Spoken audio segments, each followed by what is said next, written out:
Everyone, ಇವತ್ತೊಂದು multigrain ಆಟ ಹೇಗೆ ಮನೇಲೇ ಮಾಡೋದು ಅಂತ ಶೇರ್ ಮಾಡ್ತೀನಿ. ಆದರೆ ಇದು ಹೈ ಪ್ರೋಟೀನ್ ಅಲ್ಲ, ಹೈ ಫೈಬರ್. ಡಯಾಬಿಟಿಕ್ ಪೇಷಂಟ್ಗೆ ಇದೊಂದು ಬೆಸ್ಟ್ ಆಪ್ಷನ್ ಅಂತ ಹೇಳ್ಬೋದು.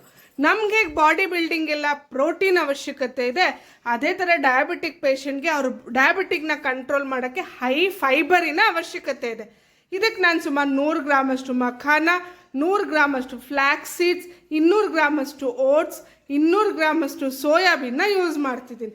ಇದರಲ್ಲೆಲ್ಲ ಹೈ ಫೈಬರ್ ಜೊತೆಗೆ ಡಯಾಬಿಟಿಕ್ ಪೇಷಂಟಿಗೆ ಬೇಕಾಗಿರುವಂಥ ಎಲ್ಲ ವಿಟಮಿನ್ಸ್ ಇರುತ್ತೆ.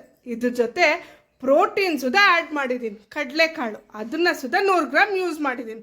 ಇದರಲ್ಲಿ ಮಖಾನ ಮತ್ತು ಫ್ಲ್ಯಾಕ್ಸ್ ಸೀಡ್ಸ್ನ ಸ್ವಲ್ಪ ಹುರ್ಕೋಬೇಕು. ಇದನ್ನೆಲ್ಲ 2 kg ಗೋಧಿ ಜೊತೆಗೆ ಮಿಲ್ಗೆ ಕಳಿಸಿ ನುಣ್ಣಗೆ ಹಸಿಟ್ಟು ಬಿಡಿಸ್ಕೊಳ್ಳಿ. ಇದನ್ನು ತೊಗೊಂಡು ಬಂದು ಚಪಾತಿ ಇಟ್ಟು ಹಸಿಟ್ಟು ಕಲಸಿ ಚಪಾತಿ ಮಾಡಿಕೊಂಡ್ರೆ ಸಖತ್ ಸಾಫ್ಟಾಗಿ ಟೇಸ್ಟಿಯಾಗಿ ಹೆಲ್ತಿಯಾಗಿ ಸುಧಾ ಇರುತ್ತೆ.